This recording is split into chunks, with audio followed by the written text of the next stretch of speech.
Brilliance Audio presents On Highland Time by Lexi Post, performed by Claire Kilpatrick.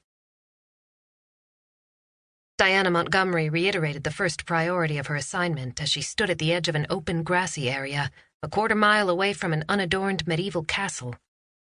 As an agent of Time Weavers Incorporated, it was her job to return history to the way it was before the disruptors fiddled with it. In this case, she must ensure the chief of this clan died in the upcoming battle. She gazed at the square structure at the top of a gentle rise. It was a warm, sandy brown, smothered in greenery, but whether it was covered in moss or vines, she couldn't tell from where she stood. It exuded strength, protection, and longevity. Behind her was a forest, quiet and still, but the land in front of her bustled with activity, from the men walking the tall outer walls to the carts rolling through the tunnel-like entrance. What her mother wouldn't have given to see this. Though Mom had been a professor of English literature, Sir Walter Scott had been her favorite author. She shook off the bittersweet memories. So this is what the Scottish Highlands really look like. It was far more beautiful than the images of Scotland in the 14th century implanted in her mind by old Arthur, one of TWI's support team. He sported a long grey beard that made her think of Merlin, and he treated her and the other agents like granddaughters. His hypnotic eyes were his own form of magic, as they were how he transferred his research of time periods into their brains, which on her current assignment included the Scottish Gaelic language.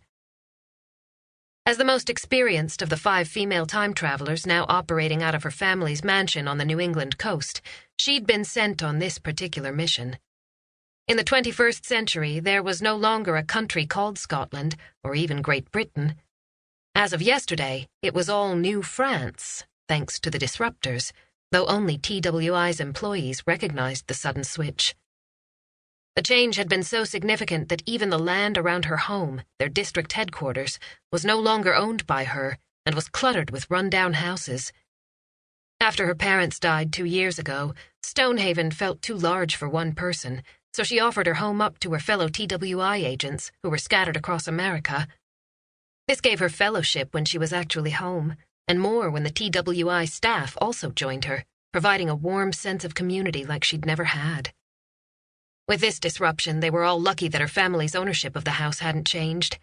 It literally brought home how connected all events in history were, as this was the closest the disruptors had come to affecting her personally. She had a lot at stake. She studied the area around her.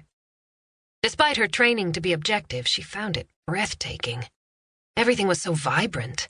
The green grass, the muddy road, even the golden stonework of the castle shimmered, as if in her time, after 7 centuries of human life later, the world had been dulled with use.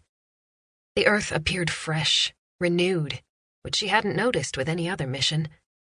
Then again, it could simply be the country. She'd never been to Scotland. Sensing the pace of life, she started forward at a slow walk toward the road. But before she took 10 steps, the ground beneath her feet vibrated and the sound of thundering horses roared closer. She ducked into the shadows of the tall evergreens to wait while a couple dozen men raced past, kicking dust and sod into the air.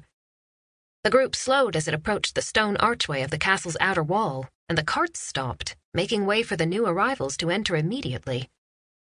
Now what was that about? She rose from her crouch and walked toward the road again. With old Arthur's knowledge in her head, she maneuvered herself to blend in with one of the carts to avoid looking like she traveled alone. As she neared the entrance, the thundering sounded once again.